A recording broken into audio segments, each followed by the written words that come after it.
Mi hija se hizo amante de su padrastro para vengarse de mí y subió un video manteniendo relaciones sexuales con él a internet para que todo el mundo supiera que él me era infiel.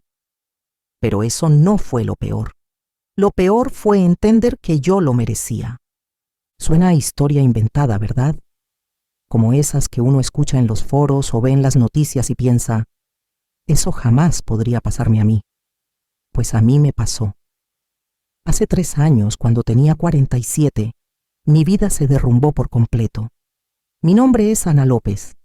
Hoy tengo 50 y apenas empiezo a tener el valor de contar lo que viví, no para justificarme, sino para que otras mujeres no cometan los mismos errores que yo. Durante mucho tiempo fui la esposa de un hombre ejemplar, madre de una niña hermosa y admirada por tener una familia perfecta. Pero lo perfecto a veces se vuelve aburrido, y la rutina puede ser tan cruel como la infidelidad. Yo lo tuve todo, y aún así lo destruí. Antes de empezar, quiero pedirte algo. Quédate hasta el final. Esta no es una historia de morbo, sino de consecuencias. Quiero que cuando termines de escucharme, pienses 2 veces antes de traicionar a alguien que solo te ha dado amor. Déjame en los comentarios desde dónde nos estás viendo, suscríbete, comparte esta historia y deja tu me gusta.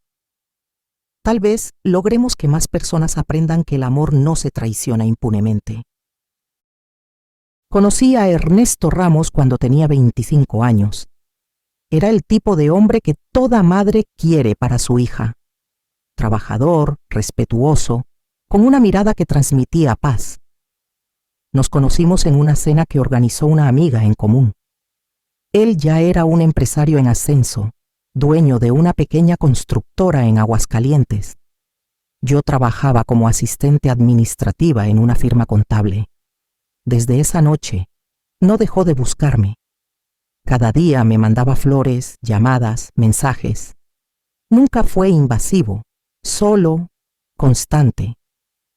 Y esa constancia, en un mundo lleno de hombres inconstantes, fue lo que me conquistó. Nos casamos 2 años después, en una boda sencilla pero hermosa. No nos sobraba el dinero, pero tampoco nos faltaba nada. Ernesto era proveedor, responsable, y tenía una manera de hacerme sentir segura que pocas veces se ve. Yo dejé mi trabajo cuando nació nuestra hija, Valeria. Recuerdo el día en que la tuve en mis brazos. Ernesto le besaba la frente una y otra vez y me repetía, «Gracias, amor. Es lo más hermoso que me has dado». En ese momento, juro que pensé que mi vida era perfecta.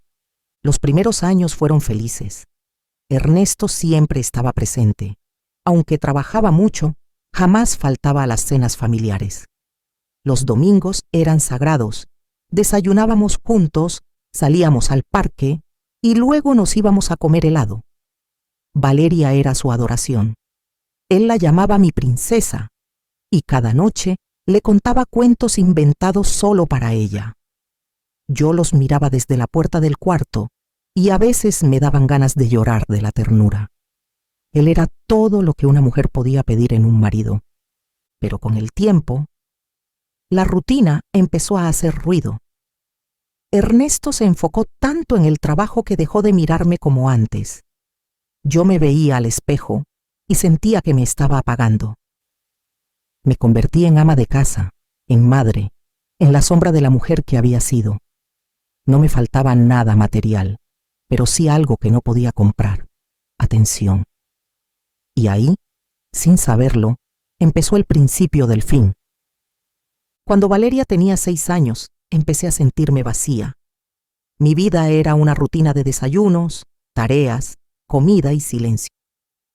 Ernesto llegaba tarde, cansado, con la cabeza llena de números. Siempre fue cariñoso, sí, pero el trabajo se volvió su prioridad. Yo no lo culpaba. Después de todo, él hacía todo eso por nosotras.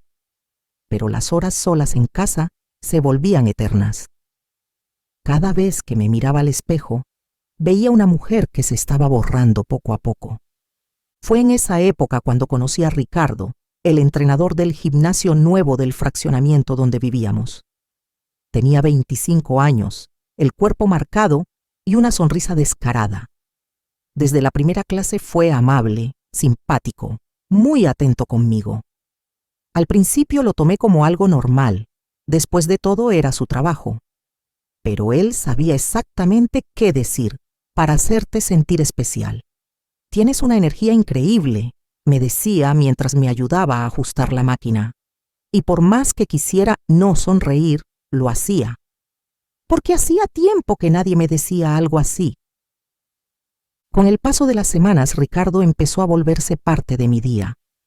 Siempre encontraba una excusa para quedarse unos minutos más después de las rutinas. Me ofrecía un batido, me ayudaba a estirar o simplemente se sentaba a platicar. Yo me contaba a mí misma que era solo amistad, pero en el fondo sabía que no. Había algo en su forma de mirarme que me hacía sentir viva de nuevo, deseada, visible. Era una sensación que había olvidado por completo. Todo cambió una tarde. Ernesto había salido de viaje por trabajo y Ricardo me ofreció llevarme a casa porque estaba lloviendo. Acepté sin pensar demasiado. Entró solo a esperar a que parara la lluvia y fue ahí cuando ocurrió. No hubo palabras, ni planeación, solo impulsos. Fue un error, lo sé, pero ese error marcó el principio de todo lo que vendría después. Después de esa tarde, todo cambió. Durante días no pude ni mirarme al espejo. Me sentía sucia, traidora, llena de culpa. Ernesto regresó de su viaje con regalos para Valeria y flores para mí, como si nada hubiera pasado. Yo fingí una sonrisa, pero por dentro me hervía la vergüenza. Quise convencerme de que lo que había hecho había sido un desliz, algo que nunca volvería a suceder. Pero cuando Ricardo volvió a buscarme, cuando me escribió aquel mensaje diciendo «Te extraño», supe que ya estaba atrapada. Empezamos a vernos a escondidas. Al principio en el gimnasio, luego en moteles y finalmente en mi propia casa cuando Ernesto viajaba. Ricardo tenía esa juventud, esa energía que me hacía sentir viva otra vez. Me hablaba de cosas simples, de sueños, de libertad. Y aunque sabía que todo era una fantasía, me aferré a ella con una desesperación que ahora me da vergüenza admitir.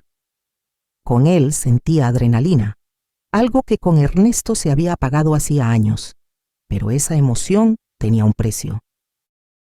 Empecé a descuidar cosas pequeñas. A veces olvidaba las citas escolares de Valeria o llegaba tarde a las comidas familiares. Ernesto lo notaba, pero nunca me reclamaba. Solo me miraba con tristeza y decía, «Te noto distante, ¿pasa algo?» Y yo, con el corazón encogido, le respondía que estaba cansada, que era solo estrés. Mentí tantas veces que llegué a creerme mis propias mentiras. Mientras tanto, Ricardo me exigía más tiempo, más atención, más de mí. Y sin darme cuenta, empecé a dividirme entre dos mundos. Valeria, que entonces tenía 7 años, empezó a notarlo. Los niños tienen una sensibilidad que los adultos subestiman. A veces me miraba con curiosidad cuando yo me arreglaba más de lo normal o cuando hablaba bajito por teléfono. No entendía lo que pasaba, pero sabía que algo había cambiado. Y aunque yo no lo sabía en ese momento, todo lo que hacía estaba quedando grabado en su memoria, para algún día volver a mí, como un espejo que no perdona. Ese día todavía lo tengo grabado como si fuera una película. Era un jueves por la tarde. Ernesto había salido a una reunión fuera de la ciudad y me había dicho que volvería hasta la noche. Ricardo y yo estábamos en la recámara como tantas veces antes, sin pensar, sin medir, creyendo que la rutina nos protegía. Pero la vida tiene una forma cruel de ajustar cuentas. Ernesto había terminado antes de lo previsto y decidió regresar a casa para darnos una sorpresa. No se imaginaba la clase de sorpresa que lo esperaba. Recuerdo el sonido de la puerta al abrirse, su voz llamando a Valeria y luego el silencio. Un silencio que me heló la sangre. Cuando entró a la habitación, el tiempo se detuvo. Su rostro cambió de golpe. Primero confusión, luego horror y finalmente una rabia que nunca le había visto. Me levanté envuelta en la sábana sin saber qué decir. Ricardo se vistió a toda prisa, tartamudeando algo que ni yo entendí. Ernesto no gritó, solo nos miró, con una mezcla de asco y tristeza que dolía más que cualquier insulto. No recuerdo exactamente qué palabras salieron de mi boca. Intenté explicarle, justificarme, decir que me sentía sola, que había sido un error, pero nada de eso importaba. Ernesto me interrumpió con una voz temblorosa y me dijo: «No digas nada, Ana. Ya no hay nada que explicar». Se dio la vuelta y se fue, dejando la puerta abierta, como si con eso también dejara salir todo lo que habíamos sido. Minutos después, escuché el llanto de Valeria desde el pasillo. Ella lo había visto todo. Esa noche Ernesto se llevó sus cosas y no volvió. Al día siguiente me llegó un mensaje: «Hablaremos con los abogados». Y así, en cuestión de horas, mi matrimonio de años se había derrumbado. Lo peor no fue perderlo a él, fue ver cómo mi hija me miraba con desprecio. No decía nada, pero sus ojos lo gritaban todo. Había dejado de ser su madre y me había convertido en la mujer que le rompió el corazón a su papá. El divorcio fue rápido, casi quirúrgico. Ernesto no quiso pelear por los bienes, solo pidió una cosa: la custodia compartida de Valeria. Yo acepté, aunque por dentro sabía que eso significaba verla menos de lo que quería. En las primeras semanas mi hija apenas me hablaba. Cuando la iba a buscar a casa de su padre, se subía al coche sin mirarme. Todo el camino lo hacía en silencio, mirando por la ventana. Una vez intenté tomarle la mano y me la apartó. Me dolió más que cualquier sentencia. Ernesto, pese a todo, fue un caballero. No me insultó ni me humilló, aunque hubiera tenido motivos. Solo se limitó a cumplir con lo que correspondía: los trámites, los acuerdos, la pensión. Nunca volvió a mencionar lo que había pasado, pero podía ver en su mirada una mezcla de decepción y cansancio, como si se hubiera envejecido 10 años de un solo golpe. Yo, en cambio, me refugié en Ricardo. Le decía que juntos empezaríamos una nueva vida, que todo iba a valer la pena. Me aferraba a esa idea para no caer en la culpa. Ricardo me prometió amor, libertad, una vida sin secretos. Y durante un tiempo lo creí. Nos mudamos a un departamento más pequeño y él se convirtió en parte de la rutina de Valeria, aunque ella lo rechazaba con frialdad. Nunca lo aceptó. Lo toleraba porque no tenía otra opción. En cada mirada, en cada silencio, podía sentir el odio que crecía dentro de ella. Y lo peor es que, aunque intentaba acercarme, ella ya no me veía como su madre. Me veía como la culpable de su tristeza. A veces la escuchaba llorar por las noches, llamando a su papá.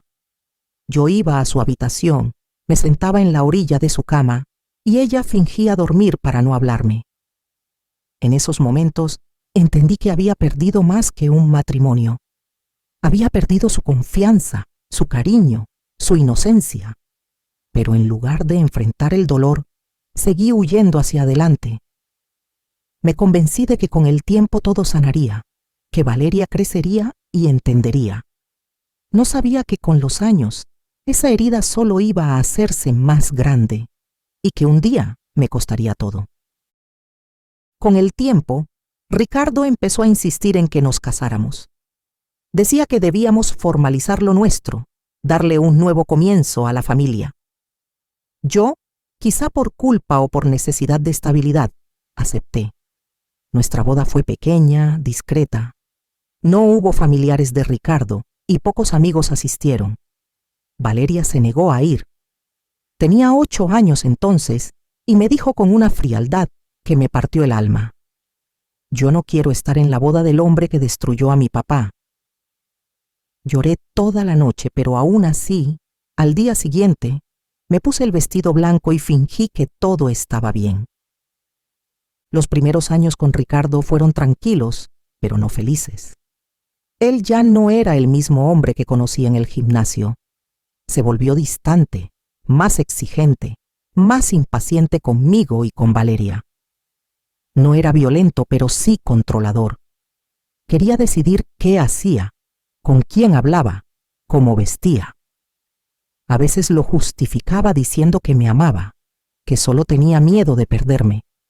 Yo, cegada por la idea de que debía sostener lo que había sacrificado tanto por construir, aguanté. Aguanté más de lo que debí. Valeria crecía rápido y con cada año que pasaba se parecía más a Ernesto. No solo físicamente, sino en su carácter. Era noble, fuerte, pero también tenía una mirada que me hacía sentir culpable cada vez que la veía. A veces hablaba de su padre con una ternura que me desgarraba por dentro. Papá me enseñó a andar en bici, decía, o papá nunca me gritó. Yo la escuchaba en silencio, sintiendo que me iba desdibujando poco a poco, que ya no tenía lugar en su corazón. Cuando Valeria cumplió 15 años, organizamos una pequeña fiesta. Yo quería que fuera un momento para unirnos, para mostrarle que podía tener una vida normal. Pero nada salió bien. Ricardo bebió más de la cuenta. Hizo comentarios fuera de lugar frente a los invitados, y al final de la noche, Valeria me gritó delante de todos que él no tenía derecho a llamarse su padrastro. Fue humillante. En ese instante me di cuenta de que, aunque compartíamos techo, ya no éramos una familia. Éramos 3 extraños viviendo bajo el mismo resentimiento. Cuando Valeria cumplió 18 años, se fue a estudiar a Guadalajara. Quería ser diseñadora de modas y aunque al principio no estaba de acuerdo, terminé apoyándola. Le ayudé a conseguir alojamiento y le di algo de dinero para sus primeros meses. Recuerdo que el día que se fue, la abracé y le dije que la amaba. Ella me devolvió el abrazo, pero su cuerpo estaba rígido, sin emoción. Me sonrió por cortesía, pero no por cariño, y cuando se subió al autobús, supe que no lloraba por irse de casa. Lloraba porque no quería volver. Los primeros meses fueron tranquilos. Me llamaba poco, apenas para pedirme dinero o contarme superficialmente sobre las clases.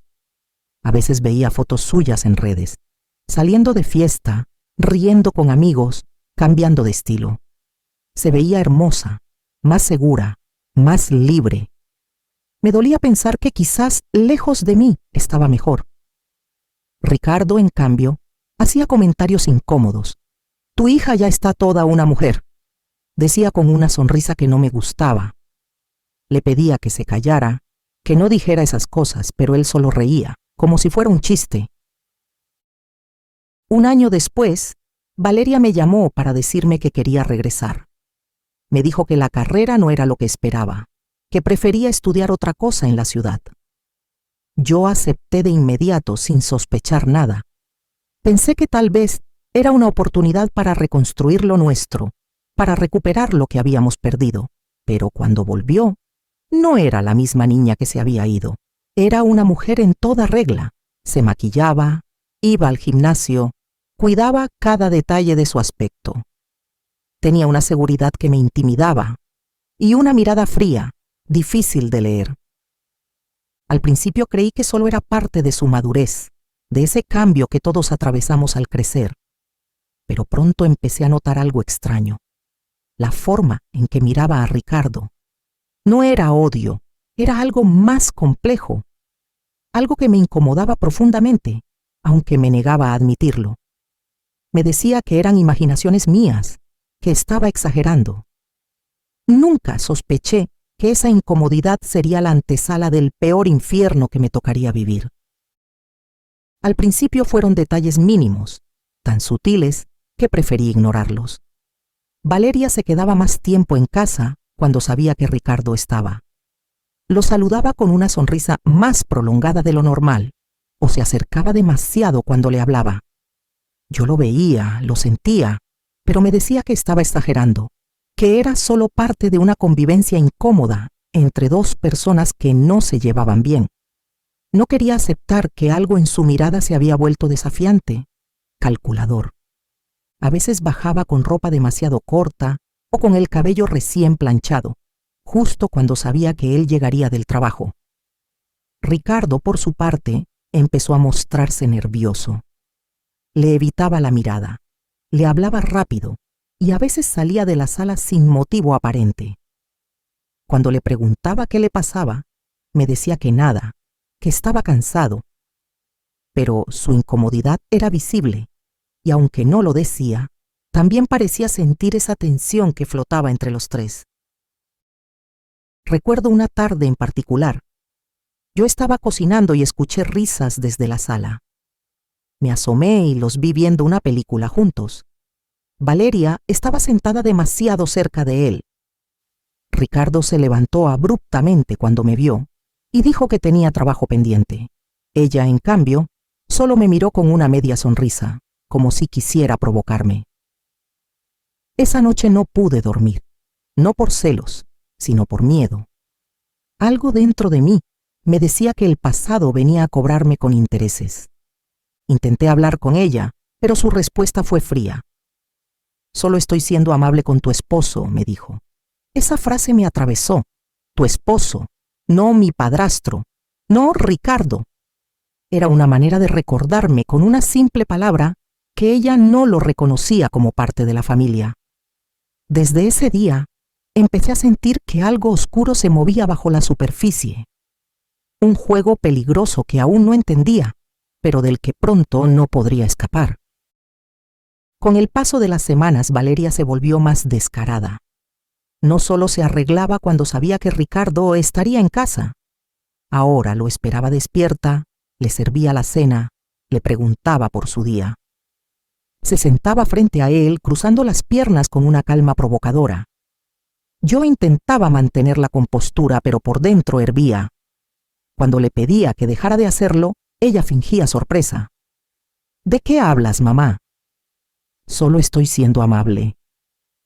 Y entonces sonreía, esa sonrisa que no era de hija, era de alguien que disfrutaba tener el control.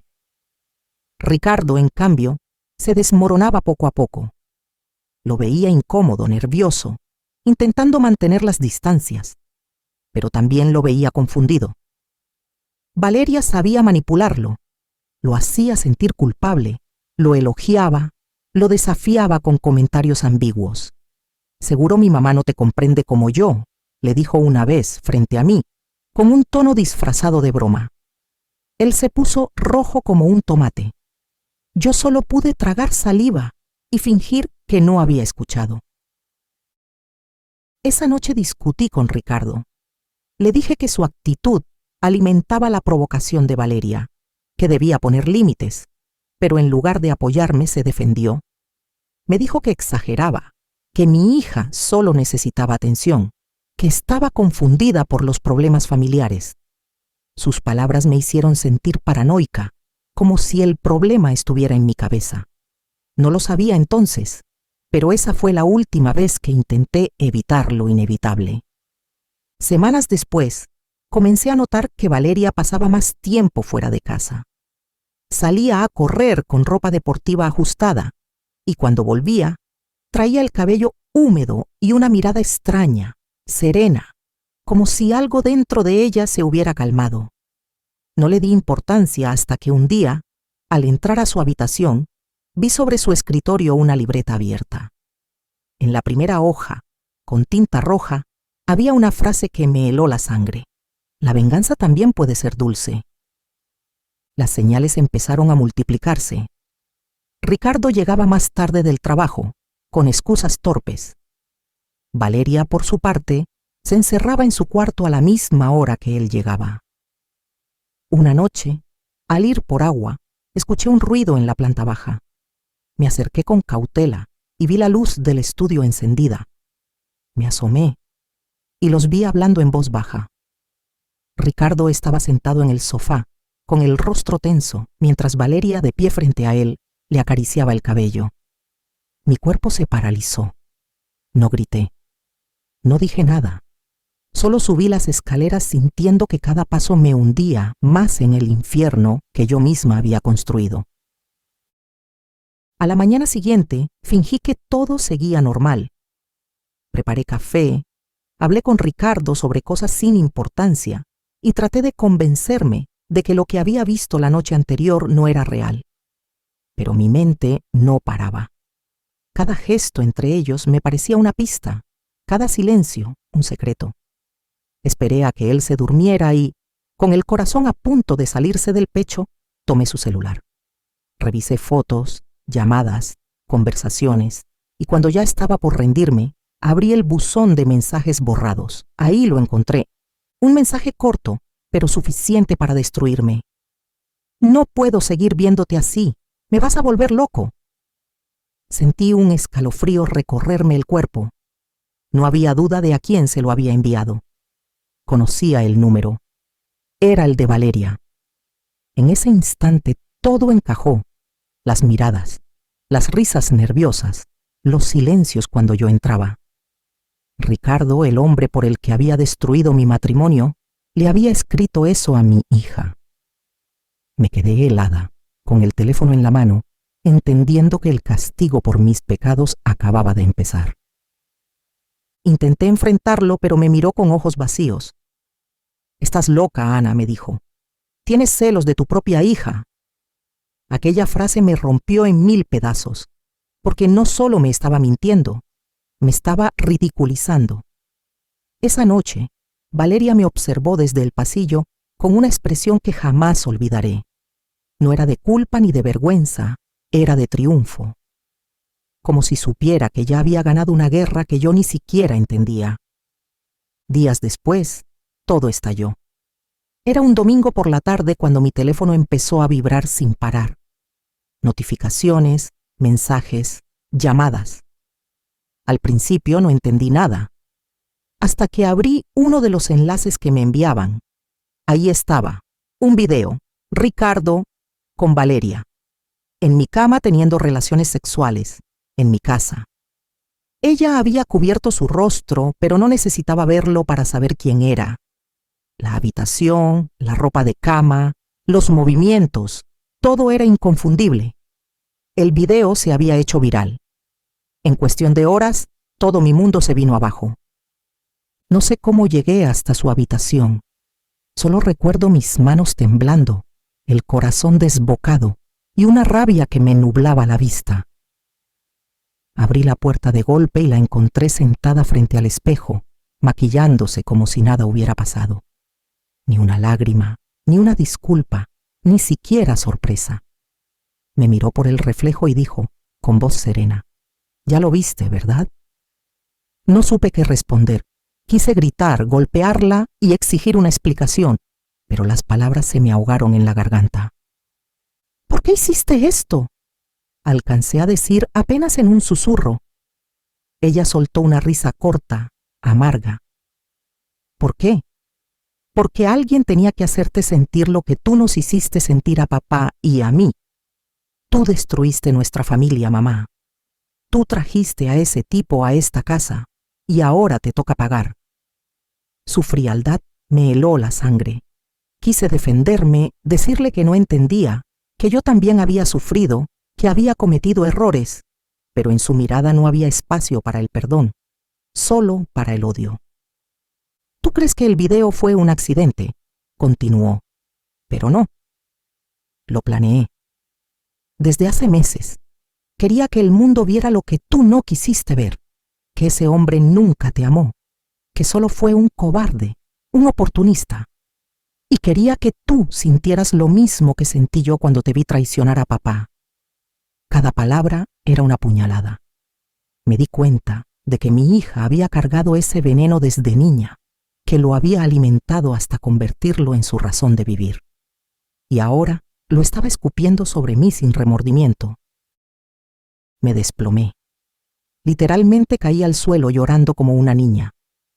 Ella se levantó, se acercó y me dijo al oído, con una voz tan suave que me dio miedo, «¿Ves, mamá? La venganza también puede ser dulce». Y se fue, sin mirar atrás. Esa fue la última vez que la vi. Desde entonces no me ha buscado, no ha respondido mis mensajes ni mis llamadas. Solo sé, por conocidos, que se mudó a otra ciudad. Y yo me quedé sola. Sola con mi culpa, con mis recuerdos y con el eco de su voz repitiendo esa frase maldita. Ricardo no tuvo el valor de enfrentarme. Esa misma noche, mientras yo seguía en shock, escuché cómo recogía sus cosas en silencio. No dijo una sola palabra, ni una disculpa, ni una explicación. Simplemente se fue, dejando la puerta abierta y el eco de su cobardía resonando en toda la casa. Desde entonces, no he vuelto a saber de él. Desapareció por completo, como si nunca hubiera existido, aunque el desastre que dejó atrás todavía me persigue todos los días. Y así termina mi historia, no con un final feliz, ni con redención, sino con aprendizaje. Perdí a mi esposo, perdí a mi hija, y me perdí a mí misma. Todo por confundir la emoción con el amor, por creer que merecía sentirme viva a costa del corazón de quienes me amaban. Hoy sé que el amor no siempre se siente como fuego. A veces el verdadero amor se siente como calma, como rutina, como paz. Y cuando uno no sabe valorarlo, la vida se encarga de enseñártelo, pero a golpes. Si tú estás viendo este video y crees que nadie se va a enterar, que puedes jugar con los sentimientos de alguien que confía en ti, piénsalo 2 veces, porque las consecuencias llegan tarde o temprano y no siempre te destruyen rápido. A veces lo hacen despacio, desde adentro, hasta que un día te miras al espejo y ya no reconoces a la persona que fuiste. Yo ya pagué mi precio. Y si mi historia sirve para que alguien más no cometa el mismo error, entonces al menos todo este dolor habrá tenido sentido. No busques lo que te falta afuera, búscalo dentro de ti, porque si no sabes amarte nunca vas a saber cuidar el amor que te dan. Déjame en los comentarios desde dónde estás viendo este video, y si alguna vez viviste algo parecido, cuéntamelo. Este canal es un espacio para reflexionar, no para juzgar. Si te gustó la historia, deja tu me gusta y compártela con alguien que creas que necesite escucharla. Suscríbete para no perderte las próximas historias reales. Yo soy Ana López Villatoro, la mujer que tuvo una familia perfecta y la destruyó por una mentira disfrazada de pasión. Y ojalá tú, después de escucharme, nunca olvides esto. Una traición puede durar minutos, pero sus consecuencias duran toda la vida. Hasta pronto, queridos oyentes.